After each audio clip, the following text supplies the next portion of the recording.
This is Alaska. Beautiful, cold, and absolutely not designed for comfort. Out here, the weather doesn't care, the land doesn't care, and the animals definitely don't care. Oh, sorry, I forgot mentioning about myself. Hey, I'm Atlas. I spend my time looking at worlds that no longer exist. And trust me, the past was way more dangerous than today. Let me show you the present Alaska, and then I will show you the real yet unrealistic past. Here, every day is a calculation. Eat or get eaten. Sometimes both are trying to happen at the same time. Welcome to modern Alaska, where survival is a full-time job. Take wolves. They don't hunt because they want to. They hunt because skipping meals is not an option. Miss once, and dinner becomes next week. So they don't argue. They don't panic. They just run faster than you. Oh, wait, let me hide first, or else I will become their food. Then there's the bear. The bear doesn't hunt packs. That sounds exhausting. He prefers something simpler. Find food. Take food. Become food's new owner. That's real efficiency. And then, there's the moose. The moose doesn't chase, and waits for everyone else to make better life choices. Sometimes survival isn't about winning. It's about being too big to argue with. Doesn't steal. The moose just stands there. This is modern Alaska. Conflict decides everything. But this is Alaska on easy mode. Because every animal you're seeing right now is smaller, slower, and definitely than what used to live here.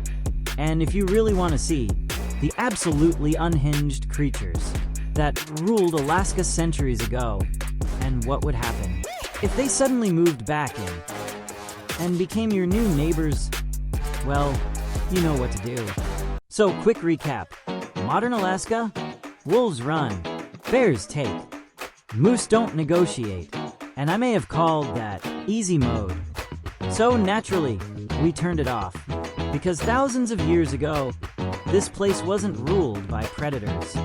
It was ruled by problems, and that's when I decided to time travel, which, by the way, does not come with landing instructions.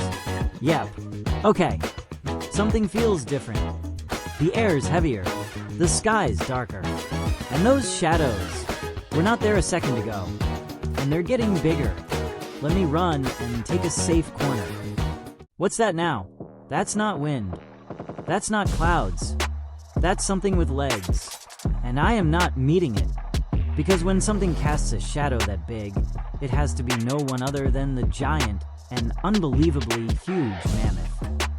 It's extremely huge, but here's the twist. The mammoth was powerful, massive, dominant, but it wasn't the hunter. Beat. Something else was. You thought the mammoth was the tank. It wasn't, because somewhere in Ice Age Alaska, there walked something even less interested in negotiation. Meet the giant prehistoric rhino, bigger than modern rhinos. Some prehistoric rhino species weighed up to 5 tons. Thick hide, massive shoulder muscles, and a horn designed for impact. This wasn't a sprinter. This was momentum. Heavier than most cars.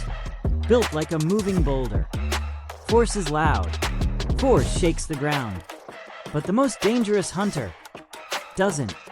Because in Ice Age Alaska, and it was closer than you think, something moved without announcing it. Meet the saber-toothed cat. Not the biggest, not the heaviest, but built for one thing. Ending things quickly.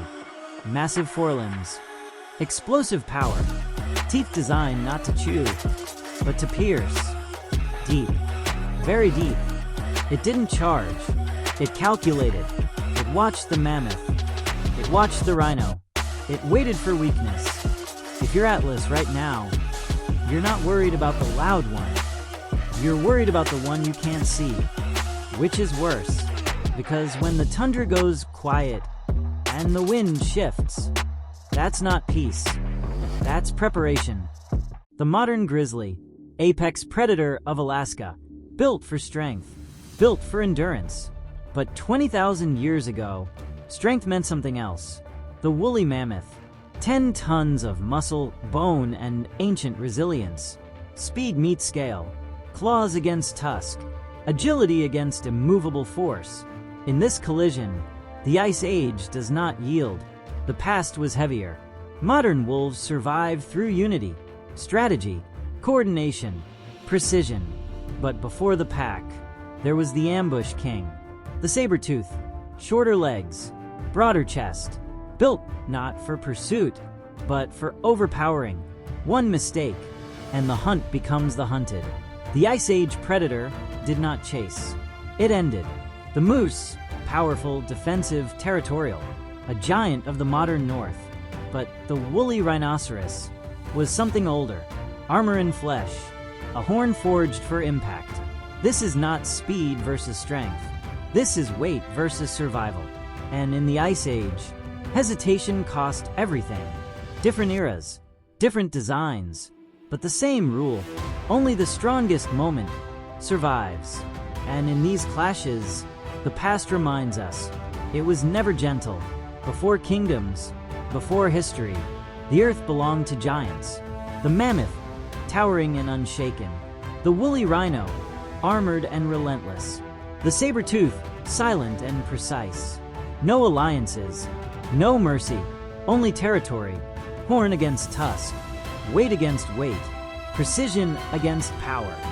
In this frozen world, dominance was not claimed. It was taken. They vanished thousands of years ago, buried beneath ice and time. But what if extinction wasn't permanent? 10 tons of Ice Age muscle, stepping into a world of asphalt and steel. Could modern infrastructure withstand it? An ambush predator, built for close combat, faster than a bear, stronger than a lion. Would we even see it coming? Armor and flesh, a battering ram with instinct, not adapted to us, and we are not adapted to it. We believe we dominate this planet, but we've never tested that belief against the giants of the Ice Age. Wind fades to near silence. If they returned tomorrow, would we rule them? Or would we simply survive them? Would humanity still be the apex? If you really want to tell what will happen, please comment, like, and subscribe. This was Alaska. Next evolution would be Desert of Sahara. In the Sahara, we will see the deadly giant serpents and fatal underground creatures. Like the video, so I understand that you want to see the next chapter.